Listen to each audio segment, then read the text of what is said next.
Hello everyone, I am सुगम। Welcome back. तो कैसे हो आप सब? आई होप आप सब अच्छे होंगे। स्वागत है आप सभी का आपकी अपने एसपी स्टडी यूट्यूब चैनल पर। तो गाइस, आज हम इस वीडियो में देखने वाले हैं, जैसा कि आपने कमेंट किया कि अर्थशास्त्र के जो भी आपके महत्वपूर्ण क्वेश्चन है वो सारे क्वेश्चंस आपको बताए जाएं। और गाइस, जैसा कि आपने ये भी कमेंट किया था कि इंग्लिश के जो इंपॉर्टेंट क्वेश्चन है वो सारे प्रश्न बता दीजिए एक ही वीडियो में, ठीक है। तो गाइस, वो हम देखेंगे नेक्स्ट वीडियो में। यहाँ पर हम देखने वाले हैं इकोनॉमिक्स में जो भी आपके महत्वपूर्ण क्वेश्चन हैं उन सारे प्रश्नों पर यहाँ पर हम डिस्कस करेंगे। तो गाइस, आपको ये वीडियो पूरा देखना है, आप वीडियो को बिल्कुल भी स्किप ना करें। अगर अर्थशास्त्र के पेपर में इस बार के बोर्ड एग्जाम में आपको पूरे के पूरे नंबर लाने हैं, क्लियर।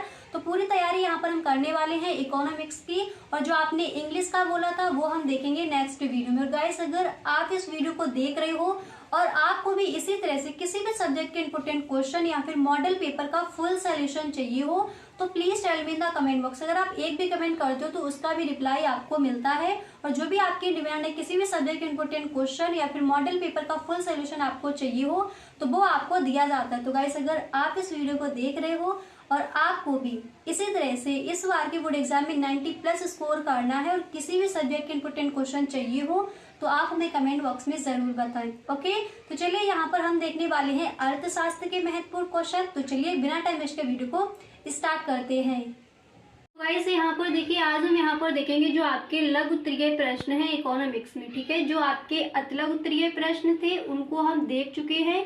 यहाँ पर हम देखने वाले हैं जो आपके लघु उत्तरीय प्रश्न हैं, कौन कौन से इंपोर्टेंट हैं, कौन कौन से ऐसे प्रश्न हैं जिनको आपको तैयार करना है। गाइस, अर्थशास्त्र में अगर आप पूरे के पूरे नंबर लाना चाहते हो तो ये वीडियो आपको पूरा देखना है, ठीक है। जो आपके गाइस अतिलघु उत्तरीय प्रश्न थे उन पर हम डिस्कस कर चुके हैं। यहाँ पर हम देखेंगे कि लघु उत्तरीय प्रश्न आपको कौन कौन से इस बार के बोर्ड एग्जाम के लिए तैयार करने हैं, ठीक है।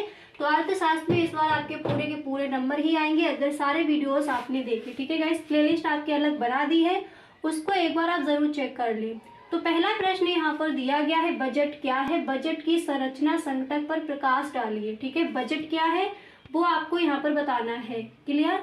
जो भी महत्वपूर्ण क्वेश्चन है लघु उत्तरीय प्रश्न में उन सारे प्रश्नों को यहाँ पर देखेंगे। वीडियो को आप बिल्कुल भी स्किप ना करें अगर आपको अर्थशास्त्र के पेपर में पूरे के पूरे नंबर लाने हैं इस बार के बोर्ड एग्जाम में, ठीक है। तो पहला प्रश्न यहाँ पर पढ़ लीजिए, दिया गया है बजट क्या है? बजट की संरचना संकटक पर प्रकाश डालिए। तो सबसे पहले आपको गाइस यहाँ पर इस तरह से हेडिंग डाली है, देख लीजिए, बजट। किसी भी प्रश्न का आप आंसर लिखो, जैसे बोर्ड एग्जाम में आप किसी भी प्रश्न का आंसर लिख रहे हो तो सबसे पहले जो क्वेश्चन में पूछा गया है उसकी आपको यहाँ पर हेडिंग डाली है, उसके बाद जो आपका आंसर है वो आपको लिखना है, क्लियर। तो बजट क्या है? बजट की संरचना संकटक पर प्रकाश डालिए।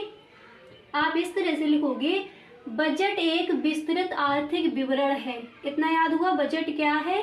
बजट एक विस्तृत आर्थिक विवरण है जिसमें सरकार के एक वित्तीय वर्ष यानी 1 अप्रैल से 31 मार्च, क्लियर।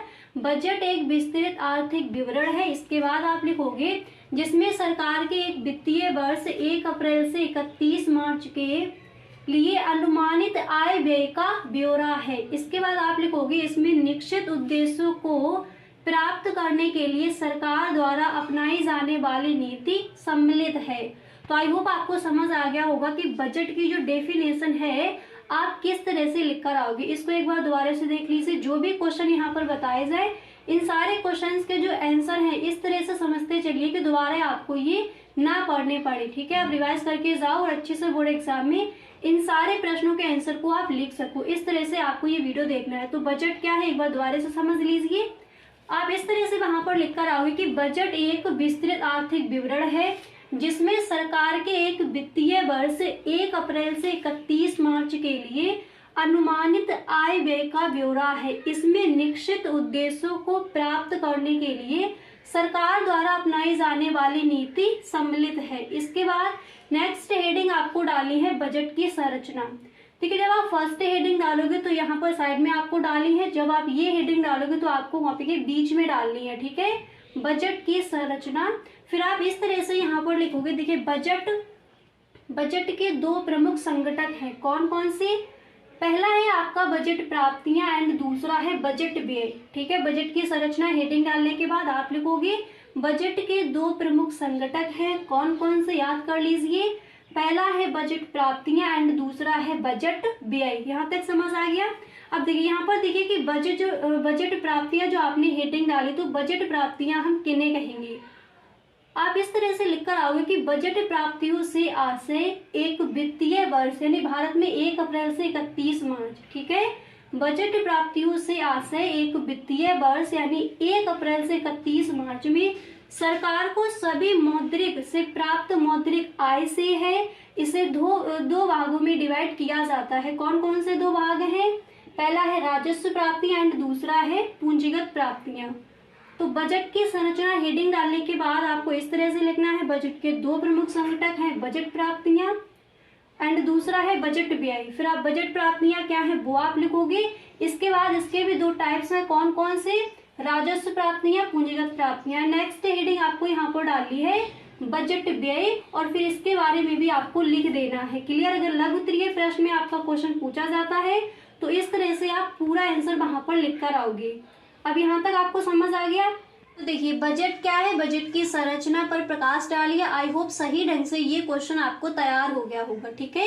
इंपॉर्टेंट क्वेश्चन है आपका, तैयार कर लीजिए। इसी तरह से सेकंड क्वेश्चन आप लघु उत्तरीय प्रश्न में कौन सा तैयार करोगे उसको समझिए। और दूसरा प्रश्न है कि आर्थिक समस्या क्या है, विस्तार से समझाइए। ये क्वेश्चन आपका अतिलघु उत्तरीय प्रश्न में भी पूछा जा सकता है और लघु उत्तरीय प्रश्न में भी। अगर यही प्रश्न गाइस आपका अतिलघु उत्तरीय प्रश्न में आता है तो इस तरह से पूछा जाएगा, आर्थिक समस्या क्या है, या फिर आर्थिक समस्या को समझाइए। अगर यही क्वेश्चन आपका लघु उत्तरीय प्रश्न में पूछा जाए तो इस तरह से पूछा जाएगा, आर्थिक समस्या क्या है, विस्तार से समझाइए, ठीक है। तो चलिए पहले इसकी डेफिनेशन को देखते हैं कि आखिर आर्थिक समस्या क्या है, आर्थिक समस्या हम किसे कहेंगे। सबसे पहले आपको डालनी है हेडिंग आर्थिक समस्या। फिर यहाँ पर देखिए आप इस तरह से लिखोगे, आपको यहाँ पर इस तरह से लिखना है कि मानवीय आवश्यकता यानी मानव की जो आवश्यकताएं हैं वो असीमित हैं, हम सबको पता है, ठीक है। तो मानवीय आवश्यकताएं असीमित होती हैं किंतु उन्हें संतुष्ट करने के लिए मानव के पास जो साधन है, जो रिसोर्सेस है वो कैसे है, सीमित है, लिमिटेड है, जिनके वैकल्पिक प्रयोग संभव है। ये सभी लक्षण परिवार व अर्थव्यवस्था दोनों पर लागू होते हैं।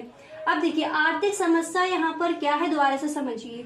देखिए मानव की जो आवश्यकताएं हैं वो कैसी है, असीमित है, किंतु उन्हें, देखिए इस तरह से आप लिखोगे, किंतु उन्हें संतुष्ट करने के लिए मानव के पास जो साधन है वो सीमित है, जिनके वैकल्पिक प्रयोग संभव है। ये सभी लक्षण परिवार व अर्थव्यवस्था दोनों पर लागू होते हैं। तो आर्थिक समस्या क्या है, यानी आर्थिक समस्या हम किसे कहेंगे, इसकी जो डेफिनेशन होगी आप किस तरह से लिखोगे वो यहाँ पर आपने समझ लिया। क्लियर। इसके बाद देखिए यहाँ पर जो आपके अर्थशास्त्री है लेफ्टविच, इन्होंने जो आर्थिक समस्या है इसकी परिभाषा को किस तरह से समझाया है उसको देखते हैं।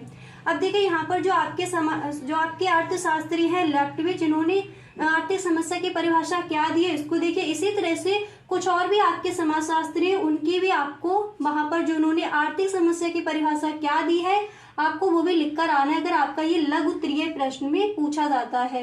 यही क्वेश्चन अगर अतिलघु उत्तरीय प्रश्न में आता है तो यहाँ से लेकर यहाँ तक इसकी आप डेफिनेशन लिखकर आओगे, आपका पूरा हो जाएगा। क्लियर। तो देखिए इन्होंने जो आपके अर्थशास्त्री है उन्होंने आर्थिक समस्या की परिभाषा किस तरह से समझाई है उसको देखते हैं। तो इन्होंने कहा है कि आर्थिक समस्या का संबंध वैकल्पिक मानवीय आवश्यकताओं में सीमित साधनों का इस दृष्टि से उपयोग करने से है कि आवश्यकताओं की अधिकतम संतुष्टि संभव हो सके। ठीक है, इन्होंने इस तरह से इसकी जो परिभाषा है आर्थिक समस्या की इस तरह से समझाई है। एक बार दोबारा से देख लीजिए। इन्होंने कहा है कि आर्थिक समस्या का संबंध वैकल्पिक मानवीय आवश्यकताओं में सीमित साधनों का इस दृष्टि से उपयोग करने से है कि आवश्यकताओं की अधिकतम संतुष्टि संभव हो सके।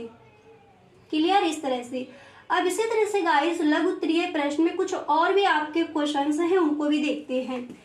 यहाँ पर आप देख सकते हो प्रश्न आपका दिया गया है कि राजस्व घाटा और राजकोषीय घाटा में संबंध बताइए। मार्क कर लीजिए, वेरी वेरी मोस्ट इंपोर्टेंट आपका क्वेश्चन है ये। राजस्व घाटा और राजकोषीय घाटा में संबंध बताइए। इसी तरह से नेक्स्ट क्वेश्चन है बंद अर्थव्यवस्था और खुली अर्थव्यवस्था में अंतर बताइए। बंद अर्थव्यवस्था क्या है, खुली अर्थव्यवस्था क्या है। इसी तरह से यहाँ पर क्वेश्चन नेक्स्ट है कि सीमांत बचत प्रवृत्ति का अर्थ बताइए। ये भी आपका इंपॉर्टेंट है। क्लियर? सीमांत बचत प्रवृत्ति का अर्थ बताइए। पर ये जो आपका क्वेश्चन है राजस्व घाटा राजकोषीय घाटा में संबंध, वेरी वेरी मोस्ट इंपोर्टेंट आपका क्वेश्चन है। तो यहाँ तक आपने देख लिया जो आपके इंपोर्टेंट क्वेश्चन है वो कौन कौन से आप तैयार करोगे। कुछ और भी आपके प्रश्न है उनको भी देखते हैं। क्लियर? तो गाइस आपको ये वीडियो पूरा देखना है, वीडियो को आप बिल्कुल भी स्किप ना करें। अगर इस बार के बोर्ड एग्जाम में अर्थशास्त्र के पेपर में आप पूरे के पूरे नंबर लाना चाहते हो। क्लियर? देखिए गाइस इन सारे प्रश्नों को साथ ही साथ आप लिखते चलिए। बोर्ड एग्जाम आपका पास आने वाला है, टाइम आपके पास बहुत कम है, तो फोकस अपनी स्टडी पर कीजिए। जो आपका सपना है इस बार के बोर्ड एग्जाम में 90+ स्कोर करना, वो अच्छे से आप कर पाओ। क्लियर? आज से आपको गाइस बिल्कुल भी अपना टाइम वेस्ट नहीं करना है, पढ़ाई पर ही आपको अपना फोकस करना है। क्लियर? और अर्थशास्त्र के पेपर में 100% आप पूरे के पूरे नंबर लाओगे। जो आपकी अलग एक प्लेलिस्ट बना दी है उसको आप देखते चलिए। चैनल पर जाकर देख लीजिए, 2 वीडियोस वहां पर है आपके, और ये है आपका ये आपकी तीसरी वीडियो है। यहाँ पर हम देख रहे हैं जो आपके लघु उत्तरीय प्रश्न है वो आप कौन कौन से तैयार करोगे। क्लियर? इसी तरह से कुछ और भी प्रश्न हैं उनको भी देखते हैं। यहाँ पर इसी तरह से कुछ और भी आपके इंपॉर्टेंट क्वेश्चन है उनको भी देखते हैं। क्लियर? तो इकोनॉमिक्स में कुछ और भी महत्वपूर्ण क्वेश्चन है उनको भी देख लेते हैं।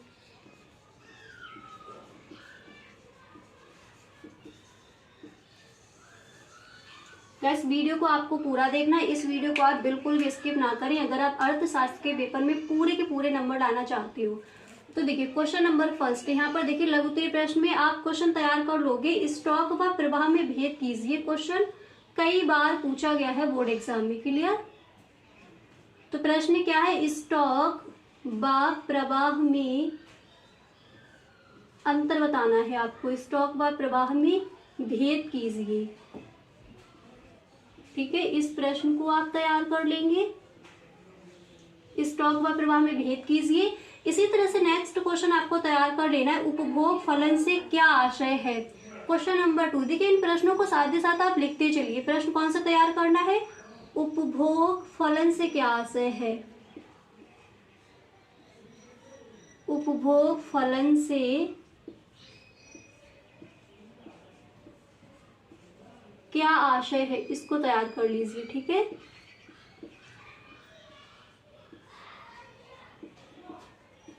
इसी तरह से नेक्स्ट है यहाँ पर आप तैयार कर लोगे, प्रत्यक्ष और परोक्ष विनिमय में अंतर बताइए। कई बार पूछा गया है। प्रत्यक्ष और परोक्ष विनिमय क्या है। प्रत्यक्ष और परोक्ष विनिमय में अंतर बताइए। ठीक है, विनिमय में अंतर बताइए, इसको आप तैयार करोगे। और इसी तरह से कुछ और भी आपके इंपॉर्टेंट क्वेश्चन हैं उनको भी देखते हैं। क्लियर? ये प्रश्न आप तैयार कर लोगे। इसी तरह से नेक्स्ट यहाँ पर आपको तैयार कर लेना है कि मितव्ययिता का विरोधाभास क्या है। कई बार क्वेश्चन पूछा गया है आपका बोर्ड एग्जाम में। ठीक है, तो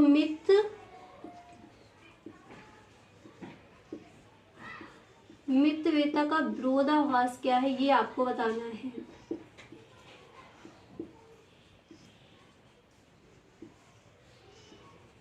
मितव्ययिता का विरोधाभास क्या है समझाइए। ठीक है, इस तरह से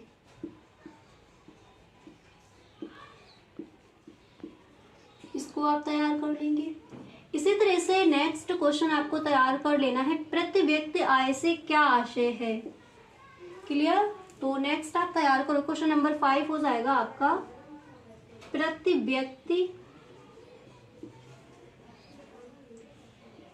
व्यक्ति आय से क्या आशय है।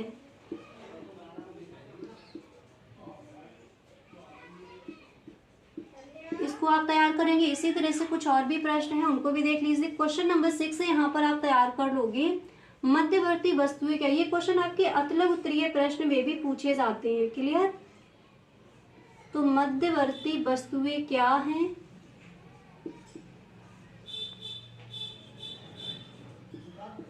मध्यवर्ती वस्तुएं क्या हैं ये आप तैयार कर लोगे। इसी तरह से आप नेक्स्ट क्वेश्चन यहाँ पर क्वेश्चन नंबर 7, नेक्स्ट प्रश्न यहाँ पर आपको तैयार करना है। देखिए क्वेश्चन नंबर 7 है, यहाँ पर आप तैयार कर लोगे सामान्य वस्तु तथा निकृष्ट वस्तु में अंतर बताइए। क्लियर, सामान्य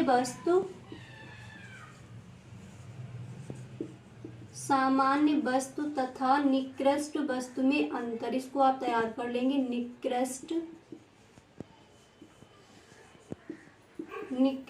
वस्तु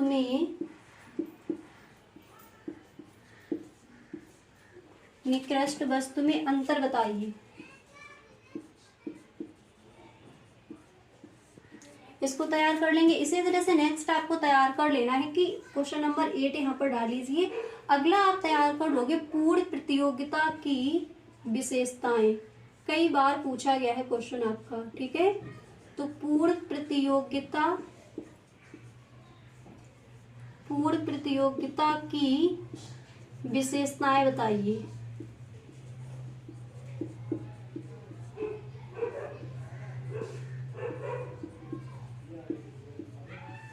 इसको आप तैयार कर लेंगे। इसी तरह से क्वेश्चन नंबर 9 आपको यहाँ पर तैयार कर लेना है। नेक्स्ट क्वेश्चन आप यहाँ पर तैयार करोगे अनदिमान वक्र से आप क्या समझते हैं।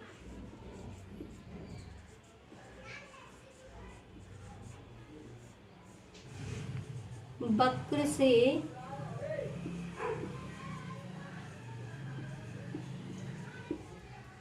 से आप क्या समझते हैं,